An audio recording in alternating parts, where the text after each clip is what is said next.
మా latest videos కోసం మా ఈ తెలుగు న్యూస్ ఛానల్ సబ్స్క్రైబ్ చేసి గంట సింబల్ యాక్టివేట్ చేసుకోండి. ఈ రోజే కార్తీక అమావాస్య గురువారంతో కలిసి వచ్చిన అద్భుతమైన రోజు. ఇది 100 సంవత్సరాలకు వచ్చిన అతీత శక్తులు కలిగిన అమావాస్య. ఈ అమావాస్యకు విపరీత శక్తులు ఉంటాయి. ఈ రోజు రాత్రి 6 నుండి 12 మధ్యలో చక్కగా ఉప్పుతో ఈ చిన్న పరిహారం చేస్తే చాలు, మీకు ఉండే అప్పులన్నీ కూడా తీరిపోతాయి. తరతరాలకు తరగని ఆస్తి వస్తుంది. లక్ష్మీదేవి మీ ఇంట్లో తిష్ట వేసుకుని కూర్చుంటుంది. మీకు కావాల్సినంత ఐశ్వర్యం వస్తుంది. మీ సంపాదన పెరుగుతుంది. కాబట్టి ఈ దీపావస్య రోజున ఖచ్చితంగా ఈ పరిహారం చేయండి. ఈరోజు రాత్రి 12 లోపు అయినా సరే ఈ పరిహారం చేసుకోవచ్చు. ఎందుకంటే ఈ అమావాస్య పవర్ అంతా కూడా రాత్రిలోనే దాగి ఉంటుంది. ప్రతి నెలలో అమావాస్య తిథులు వస్తూనే ఉంటాయి. కానీ ఈ కార్తీక అమావాస్య ప్రత్యేకమైనది.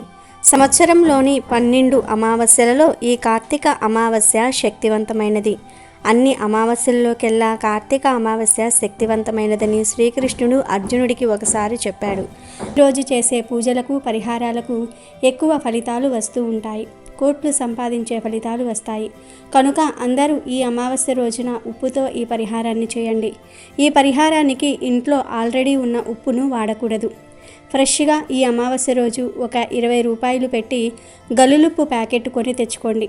ఇలా ఈరోజు ఉప్పు కొని తెచ్చుకుంటే లక్ష్మీదేవి అనుగ్రహం కలుగుతుంది. ఇలా తెచ్చుకున్న ఉప్పుతోనే ఈ పరిహారం కూడా చేయాలి. మరి ఇంతకీ ఈ అమావాస్య రోజు ఉప్పుతో ఏం చేయాలి అనే విషయాన్ని ఇప్పుడు మనం ఈ వీడియోలో వివరంగా తెలుసుకుందాము.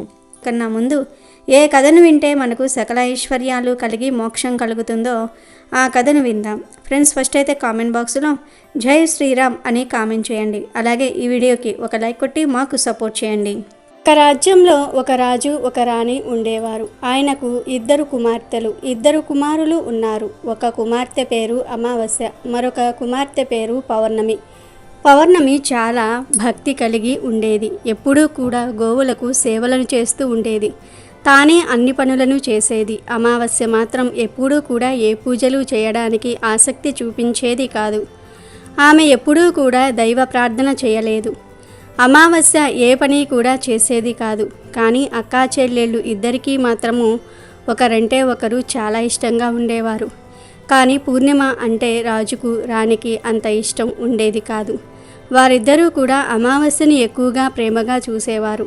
తన కొడుకులిద్దరిని కూడా ప్రేమగా చూసుకునేవారు. తన కొడుకుల విషయంలోనే ఎక్కువ శ్రద్ధను తీసుకుంటూ ఉండేవారు. కాలం గడిచే కొద్దీ రాజుగారి పిల్లలు పెరిగి పెద్దయ్యారు. రాజదంపతులు రాజకుమారులు ఇద్దరికీ కూడా వివాహాన్ని చేశాడు. కుమార్తెలకు కూడా వివాహం చేయాలని నిర్ణయించుకున్నాడు. అప్పుడు రాణి రాజుతో ఇలా చెప్తుంది, చూడండి, పూర్ణిమ ఎప్పుడూ కూడా ఎక్కువగా పనిచేయడానికి ఇష్టపడుతుంది. గోసేవ చేయడానికి ఇష్టపడుతుంది. భజనలు కీర్తనలు అంటూ ఉంటుంది. అందువలన ఆమెకు ఎవరైనా పేదింటి అబ్బాయిని చూసి పెళ్లి చేయమని చెప్తుంది. ఎందుకంటే ధనవంతుల కుటుంబంలోనికి వెళ్ళినట్లయితే ఇవన్నీ చేయడానికి కుదరదు.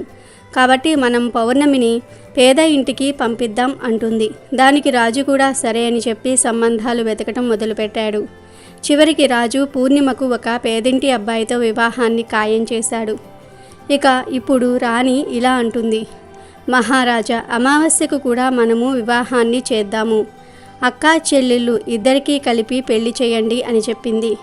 అప్పుడు రాజుగారు అదే గ్రామానికి చెందిన వేరొక రాజకుమారుడితో అమావాస్యకు వివాహాన్ని కుదిరించాడు.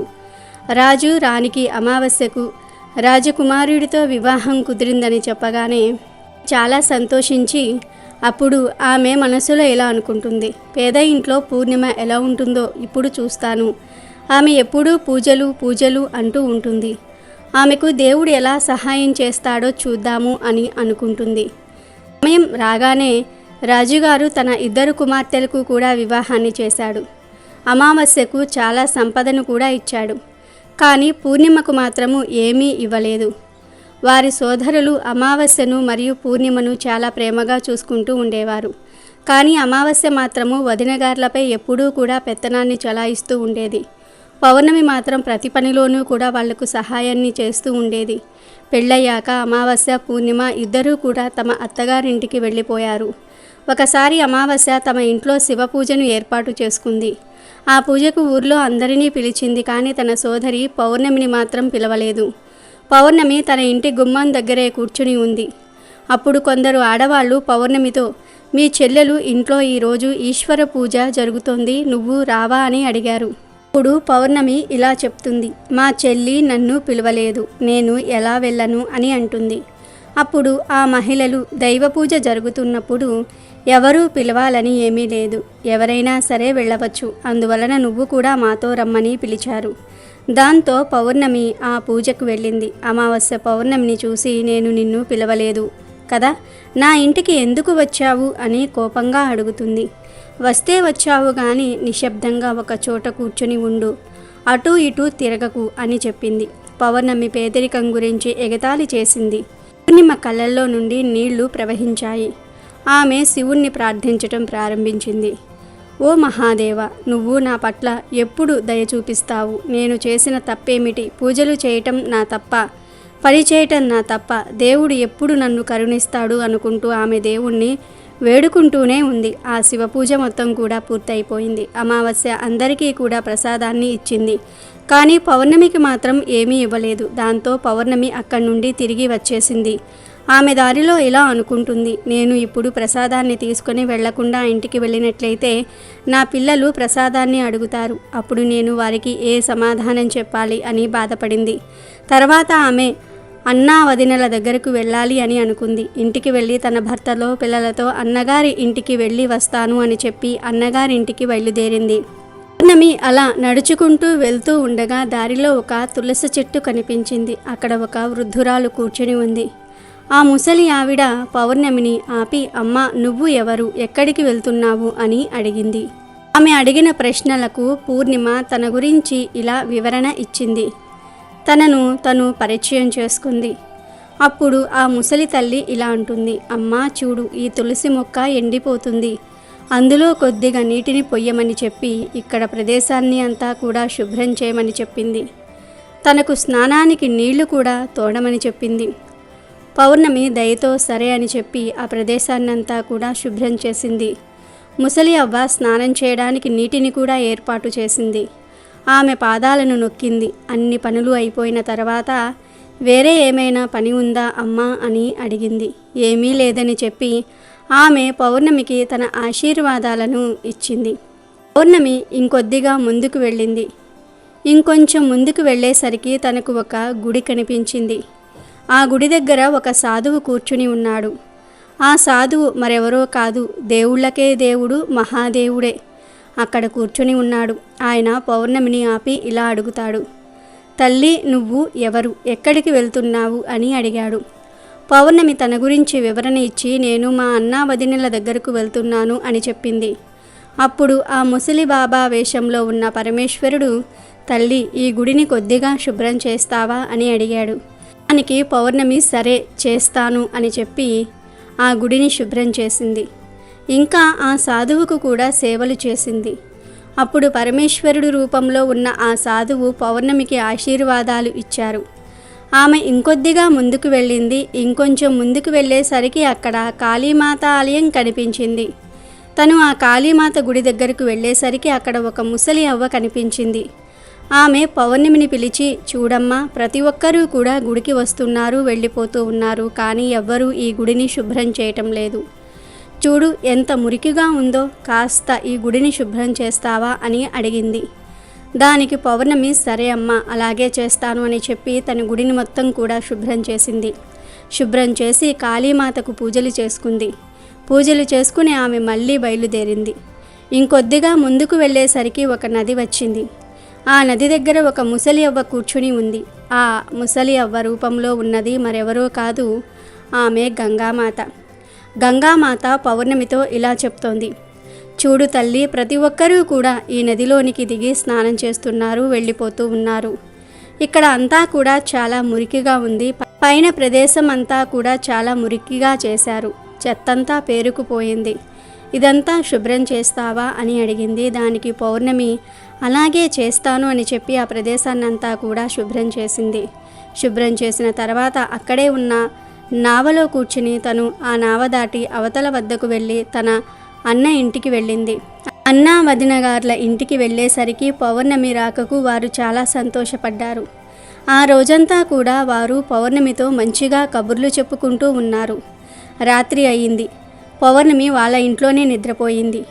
ఉదయం లేచి పౌర్ణమి నేను వెళ్ళి వస్తాను అని చెప్పేసరికి వదినగారులు తనకు ఎరుపు రంగు చీరను ఇచ్చారు. ఆ చీరను కట్టుకుని వెళ్ళమని చెప్పారు. సరే అని చెప్పి పౌర్ణమి ఆ చీరను కట్టుకుంది. అక్కడ నుండి బయలుదేరుతూ ఉంటే వదినగారులిద్దరూ కూడా ఒక సంచిని తనకు ఇచ్చారు. ఆ సంచిని తీసుకుని వెళ్ళమని చెప్పారు. ఆమె సంచిని తీసుకుని బయలుదేరింది. మళ్ళీ అదే నావ ఎక్కి మళ్ళీ యువతల గట్టుకు వచ్చింది. వచ్చి అక్కడ గంగామాత కూర్చుని ఉంది కదా, గంగామాత కూడా పౌర్ణమికి ఒక సంచిని ఇచ్చింది. తను ఆ రెండవ సంచిని కూడా తీసుకుంది. పౌర్ణమి ఇంకొద్దిగా ముందుకు వచ్చేసరికి కాళీమాత ఆలయం కనిపించింది.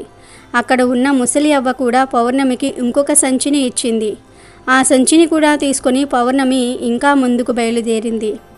ఇంకా కొంచెం ముందుకు వెళ్ళేసరికి తులసీమాత వచ్చింది. అక్కడ కూడా పౌర్ణమికి తులసీమాత దగ్గర ఉన్న ముసలి అవ్వ ఇంకొక సంచిని ఇచ్చింది. అన్నిటినీ తీసుకొని పౌర్ణమి తన ఇంటికి చేరుకుంది. ఇంటికి చేరుకున్న తర్వాత తను అన్నా వదినలు ఇచ్చిన సంచిని ముందుగా విప్పింది. దానిలో మిఠాయిలు ఉన్నాయి, ఇంకా కొత్త బట్టలు ఉన్నాయి. వాటిని తీసి మిఠాయిలను తన పిల్లలకు ఇచ్చింది.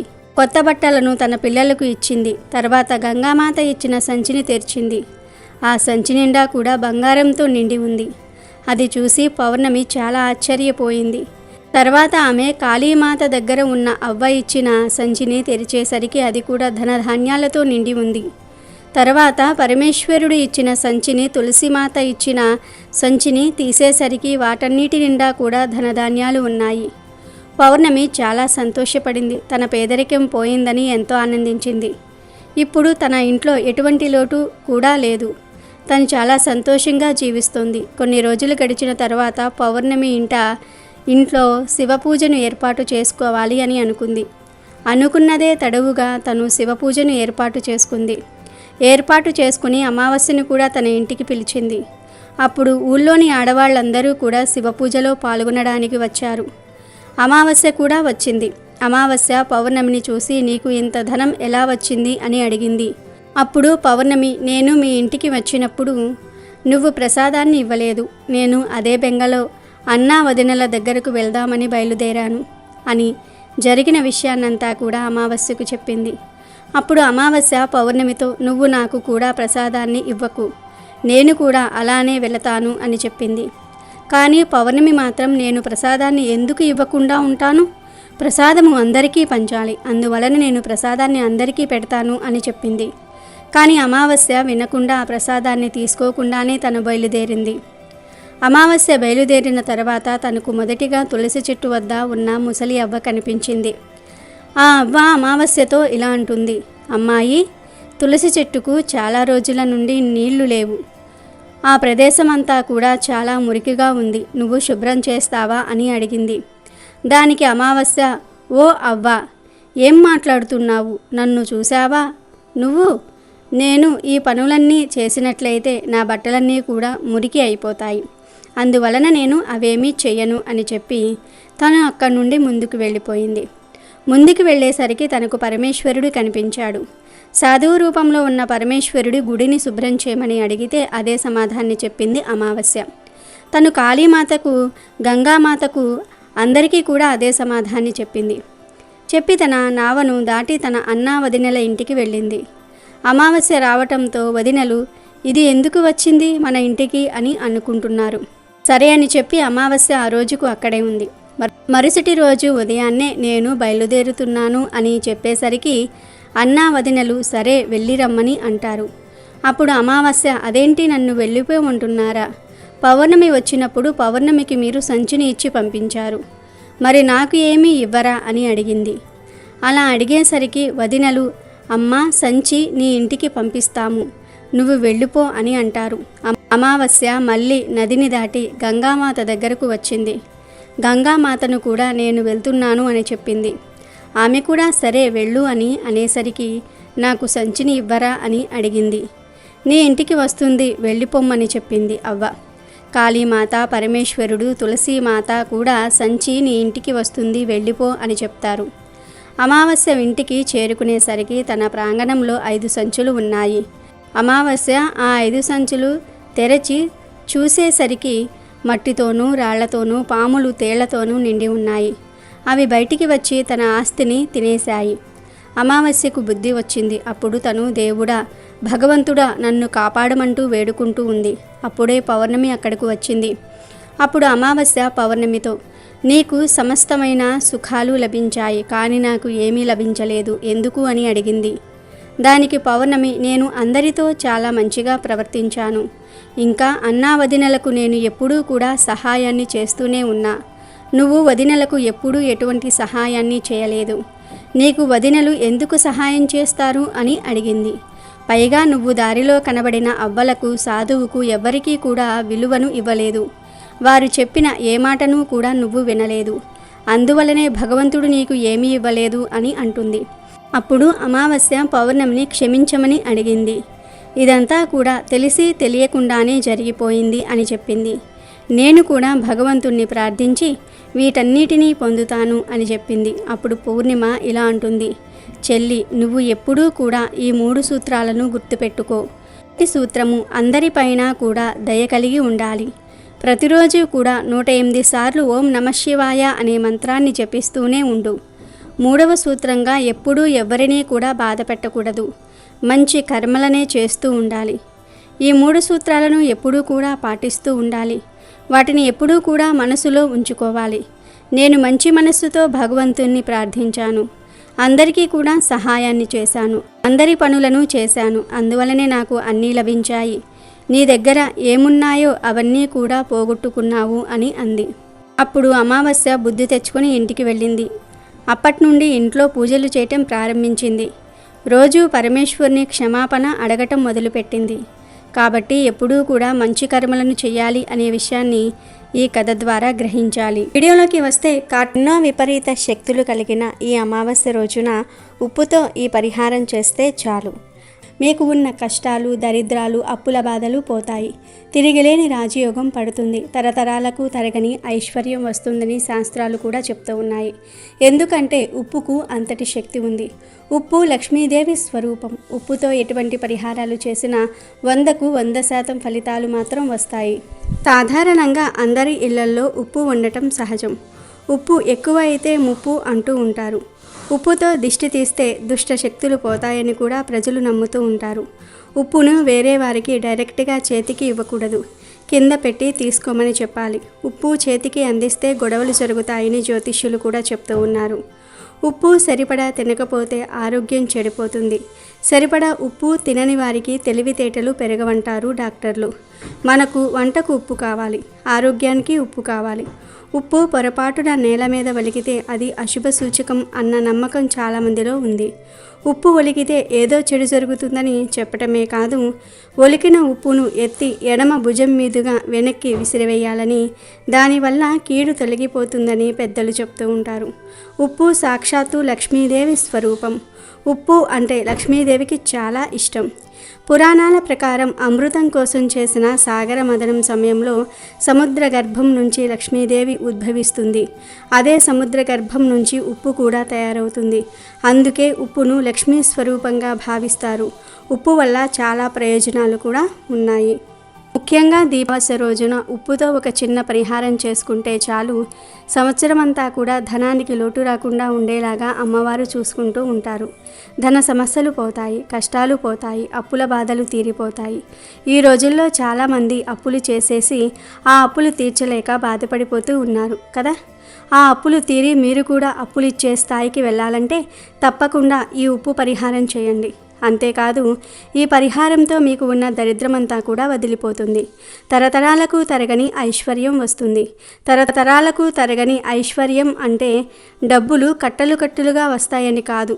మీ తరతరాల వారు కూడా ప్రశాంతంగా, ఆనందంగా, ఆరోగ్యంగా జీవించగలిగే ఫలితాలు వస్తాయని అర్థం. ఎందుకంటే రాళ్ళ ఉప్పు చెడును తీసేస్తుంది, మంచిని తెచ్చిపెడుతుంది. మనకు ఉన్న కష్టాలన్నిటినీ కూడా తీర్చేసే శక్తి రాళ్ళ ఉప్పుకు ఉంది. మన జీవితాలను అద్భుతంగా మార్చేసే పవర్ ఉప్పుకు వస్తుంది. ఉప్పును ఒక్కో ప్రాంతంలో ఒక్కో విధంగా పిలుస్తూ ఉంటారు. కొంతమంది గల్లులుప్పు అని అంటారు, ఇంకొంతమంది రాళ్ల ఉప్పు అని, ఉలుప్పు అని, రాక్ సాల్ట్ అని, క్రిస్టల్ సాల్ట్ అని, దొడ్డుప్పు అని రకరకాలుగా పిలుస్తూ ఉంటారు.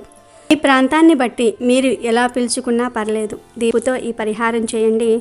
6 నుండి 12 గంటల మధ్యలో, అంటే చీకటి పడినప్పటి నుండి మీరు పడుకునేలోపు ఎప్పుడైనా సరే చేసుకోవచ్చు.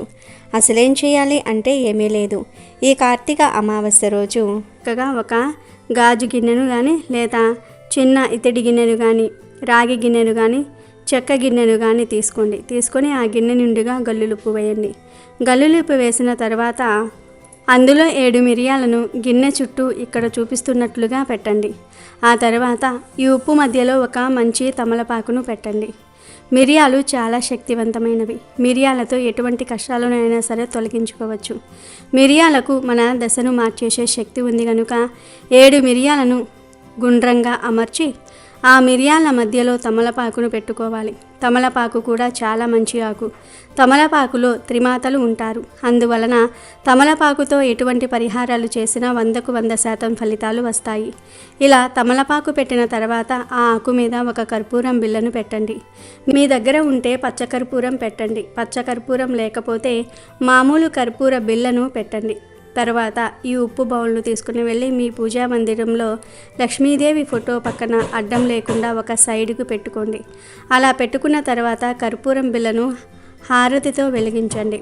అలా వెలిగించిన తర్వాత అమ్మవారికి మీ కోరికను చెప్పుకోండి. ఒక మనిషికి ఎంత వివరంగా చెప్తారో అంత వివరంగా అమ్మవారికి చెప్పుకోండి. అమ్మా లక్ష్మీదేవి, నాకు అప్పులు ఉన్నాయి, లేదా ధన సమస్యలు ఉన్నాయి, లేదా కష్టాలు ఉన్నాయి. ఈ కష్టాలు తీరి మేము కూడా సంతోషంగా ఉండాలి. మా జీవితం అద్భుతంగా మారేలాగా చూడు తల్లి అని మనస్ఫూర్తిగా సంకల్పం చెప్పుకోండి. లక్ష్మీదేవి ఫోటో ముందనే కాదు, శివయ్య ఫోటో ముందైనా సరే ఈ ఉప్పు బౌల్ని పెట్టుకుని పరిహారం చేసుకోవచ్చు. మీకు ఏ దేవుడి ఇష్టమైతే ఆ దేవుడి ఫోటో ముందు ఈ ఉప్పు బౌల్ని పెట్టుకొని పరిహారం చేసుకోవచ్చు. ఇలా మీ కోరిక చెప్పుకున్న తర్వాత ఆ ఉప్పు బౌల్ను అక్కడ అలా వదిలివేసి మీరు ఇక మీ పనులు చేసుకోండి. ఇలా చేయటం వలన 4 వైపుల నుండి కూడా ధనం వస్తుంది. చాలా మంచి యోగాలు కలుగుతాయి. అప్పులు తీరిపోతాయి. ధన సమస్యలు పోతాయి. తరతరాల వరకు తరగని ఆస్తి వస్తుంది. ఇలా పెట్టిన ఉప్పు బౌల్ను 48 గంటల పాటు అక్కడే ఉంచండి. అంటే 2 రోజుల పాటు అలా ఉంచండి. అప్పుడు ఆ ఉప్పు లేత పసుపు రంగులోనికి కానీ, లేత పచ్చ రంగులోనికి కానీ, లేత నీలం రంగులోనికి కానీ మారుతుంది, లేదా తడితడిగా మారుతుంది. అలా మారిందంటే మీ ఇంట్లోని చెడంతా కూడా పోయిందని అర్థం. ఒకవేళ 48 గంటల్లో ఈ ఉప్పు రంగు మారకపోతే, లేదా తడితడిగా మారకపోతే ఇంకొక 48 గంటలు అక్కడే వదిలివేయండి. అలా ఆ ఉప్పు ఎప్పుడు రంగు మారుతుందో, తడితడిగా మారుతుందో అప్పుడు ఆ ఉప్పు బౌల్ను తీసి దానిలోని ఉప్పును, తమలపాకును, మిరియాలను ఒక కవర్లో వేసేసి ఆ కవర్ను తీసుకుని వెళ్ళి ప్రవహించే నీటిలో పడవేయండి. అంటే ఏదైనా చెట్టు మొదట్లో పడేయండి. ఈ చిన్న పరిహారాన్ని ఈ శక్తివంతమైన అమావాస్య రోజు చేసుకోవటం వలన ధన సమస్యలు పోతాయి, ఆర్థిక సమస్యలు పోతాయి, సకల దేవతల అనుగ్రహం కలిగి అప్పులు తీరిపోతాయి. ఎంత పెద్ద అప్పులు ఉన్నా తీరిపోతాయి. చాలా మంచి జరుగుతుంది. ఈ రోజుల్లో చాలామంది అప్పుల బాధలతో సతమతమైపోతూ ఉన్నారు కదా. అలా అప్పుల బాధలు ఉన్నవారు ఈ పరిహారం చేసుకుంటే చాలా మంచి ఫలితాలు వస్తాయి. చిన్న అప్పు ఉన్నా, పెద్ద అప్పులు ఉన్నా అవి తీరిపోతాయి. ఖచ్చితంగా మీరే 100% ఫలితాలను చూస్తారు. వేలల్లో అప్పులు ఉన్నా, లక్షల్లో అప్పులు ఉన్నా, కోట్లల్లో అప్పులు ఉన్నా నిదానంగా తీరిపోతాయి. అంటే పేదవారికి చిన్న చిన్న అప్పులు ఉంటాయి, వేలల్లో లక్షల్లో అప్పులు ఉంటాయి. వారికి అవే పెద్ద అప్పులు. ఇక ధనవంతులకు కోట్లల్లో అప్పులు ఉంటాయి. ఇలా ఎవరి స్థాయిని బట్టి వారికి అప్పులు ఉండటం సహజం. ఇలా మీకు ఎంత అప్పులు ఉన్నా చక్కగా ఈ అమావాస్య రోజున ఈ ఉప్పు పరిహారం చేసుకొని ఆ అప్పుల నుండి బయటపడండి. గుర్తుంచుకోండి, ఈ పరిహారాన్ని రాత్రి 6 నుండి 12 గంటల మధ్యలోనే చేయాలి. పగటిపూట చేసినా ఫలితం రాదు. మగవారు, ఆడవారు, ఇలా ఇంటి మంచి కోరుకునేవారు ఎవరైనా సరే ఈ పరిహారం చేసుకోవచ్చు. లింగ భేదం లేదు. ఈ పరిహారం చేసేవారు ఈరోజు రాత్రి మాంసం తినకూడదు. మగవారు ఈ పరిహారం చేస్తే మద్యము, మాంసం జోలికి పోకుండా ఉండాలి. జస్ట్ ఈరోజు రాత్రి ఈ నియమాలు పాటించి ఈ పరిహారం చేసుకోవాలి. ఈ పరిహారం చేస్తే ఖచ్చితంగా ఫలితాలు వస్తాయి. అప్పులు తీరుతాయి. ధనం మీ వైపు అట్రాక్ట్ అవుతుంది. అంటే ఆ దేవుడు దిగివచ్చి మీ అప్పులు తీరుస్తాడని కాదు, మీకు మీరుగా ధనం సంపాదించుకొని అప్పులు తీర్చుకోగలిగే శక్తిని ఆ భగవంతుడు ప్రసాదిస్తాడు. సరైన అవకాశాలను మీకు అందిస్తాడు. ఈ పరిహారాన్ని ఈ అమావాస్య రోజు చేయండి. మీకు మళ్ళీ చేయాలనిపిస్తే వచ్చే నెలలో అమావాస్యకు మళ్ళీ చేసుకోవచ్చు. కనీసం 3 అమావాస్యలు ఈ ఉప్పు పరిహారం చేశారంటే మీకు ఇక తిరిగనేదే ఉండదు. ధనానికి లోటు అనేది రాదు. అప్పులు తీరిపోతాయి. మీరే అప్పులిచ్చే అంత గొప్ప స్థాయికి వెళ్తారు. కావున ప్రతి ఒక్కరూ కూడా ఈ అతీత శక్తులు కలిగిన అమావాస్య రోజు రాత్రికి ఉప్పుతో ఈ పరిహారాన్ని చేసి శుభ ఫలితాలను పొందండి. అమెజాన్లో బెస్ట్ డిస్కౌంట్స్ కోసం వీడియో డిస్క్రిప్షన్లో లింకు ఉంది, చూడండి. అలాగే మా టెలిగ్రామ్ ఛానల్ సబ్స్క్రైబ్ చేసుకోండి.